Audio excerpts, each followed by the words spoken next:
ఇందిరమ్మ రాజ్యం అని చెప్పిండు సీఎం. ఇందిరమ్మ రాజ్యం అన్న ఇగో ఒకటి ప్రజలు ఇబ్బంది ఉన్నది. ఇప్పుడు ఏమి ఇబ్బంది ఉన్నది ప్రజలకు, ఏం కావాలి నీకు అని అదే ఆలోచన చేయాలి. కానీ ఏదో మంచి మంచి శాస్త్రవేత్తలు మంచి మంచి దేశాలు ఉన్నాయి, మరి వాళ్ళు ఎందుకు వద్దు అనుకుంటారు? ఫార్మా కంపెనీ వాళ్ళు ఎందుకు ఇన్వైట్ చేస్తలేరు? మరి ఈడెందుకు చేస్తారు మీరు? ఇదే వచ్చింది ఏంది? మా భూమిలో అవసరం ఏం? ఇప్పుడు ఒక ఎమ్మెల్యే ఎంపీ వాళ్ళందరూ ఉన్నారు, వాళ్ళు వేరే ఎకరాలు ఉన్నాయి, వాళ్ళు ఇస్తారా భూములు? అట్లాగే ఒకరు ఇస్తారా భూములు? మరి మేము మేము అలక దొరికినా మా భూములు గుంజుకున్నానికి నేను మాట్లాడినాను కోవా నీ భూమి లేదు, వాడు ఎందుకు మాట్లాడుతున్నానంటే ప్రజల నుంచి బరాబరి మాట్లాడతాం. వాడు ఎందుకు మాట్లాడాడు? ఎవడు మాట్లాడతాం అని కొండ పోలీసుల దగ్గర కొట్టిపిస్తారు, గుంజుకోపోతారు. ఎంతమంది గుంజుకోపోతారు? జరిగిందా? మాట్లాడిన వాళ్ళకి అంతా టార్గెట్ చేస్తారు. ఎవడు మాట్లాడితే వాడిని టార్గెట్ చేస్తారు.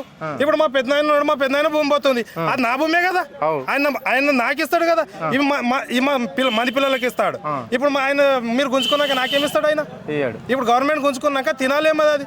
ఇప్పుడు గవర్నమెంట్ గుంజుకున్నాక కంపెనీ వేస్తాడు, 10 ఏళ్ళు బతుకుతాడు, 10 తరాలు బతుకుతుంది మంది. మేము ఎక్కడ పోవాలి?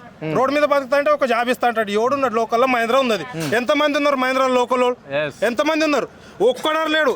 అందరికాడ 300 కూలికాడ పెట్టిస్తాడు. మంచి మంచి జాబర్లు ఏమో 10,000 20,000 ఉన్నోళ్ళు, 45 లక్షలు ఉన్నోళ్ళు వాళ్ళు మీద పనులు చేస్తారు. మిగతా గాలి జాడు కొట్టాలి మేము.